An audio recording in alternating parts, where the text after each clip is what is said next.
Hey, what is up? My name is Mike Bro, and whether you're taking a walk or working out or sitting on your back deck or driving in crazy traffic or sipping coffee like me, honor we get to hang out for a few minutes together today.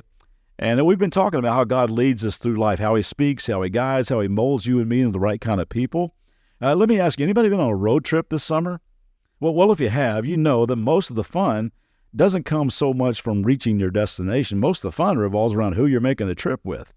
And we left off last time talking about how God's greatest passion is to road trip with us. And when our greatest passion is to road trip with him, we begin to feel his leadership, and the deepest desires of our heart begin to surface, and we start to find deep fulfillment. We've been hanging in these verses from Psalm 37. Let me read them again today. Trust in the Lord and do good. Dwell in the land and cultivate faithfulness. Delight yourself in the Lord, and he will give you the desires of your heart. Commit your way to the Lord. Trust also in him, and he will do it. Rest in the Lord and wait patiently for him. I love those reminders, and I love the fact that we've been reading them over and over. I've been trying to memorize them and stick them in my heart.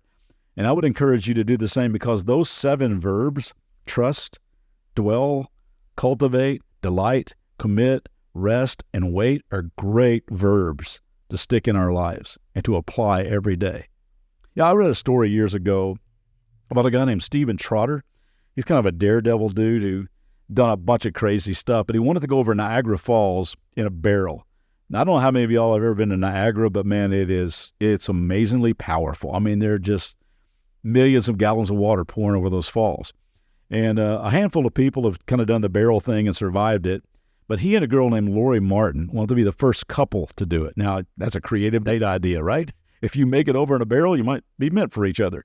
But they got this like state-of-the-art barrel. It was Kevlar wrapped and had oxygen on the inside. So it was a really good barrel.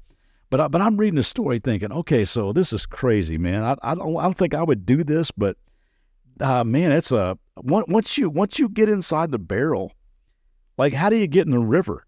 You just get rocking and roll down the hill. How do you do this?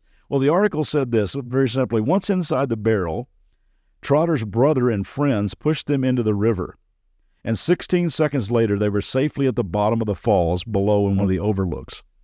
And I'm reading that thinking, whoa, what a rush that would be. But the line that jumped out at me, 16 seconds later.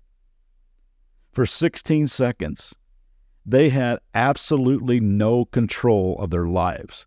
They were completely yielded to the flow of that river. And I thought, you know what? That's the way I want to live. Not in some crazy go over the falls in a barrel kind of way, but I simply want to dive into the river of God's will and wherever the flow of his wisdom wants to take me. Let it be so. So how about it? Why not throw your life into the river of God's loving wisdom today and just see where the flow might take you today? It might surprise you. Maybe pray as soon as you shut this podcast down. God, I surrender this day to you. Put somebody in my path today that needs a touch from you. And when you do it, help me notice and respond.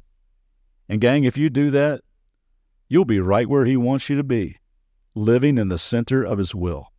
Hey, listen, you don't need a barrel, but I hope today is an absolute rush as you do life with him. See you next time.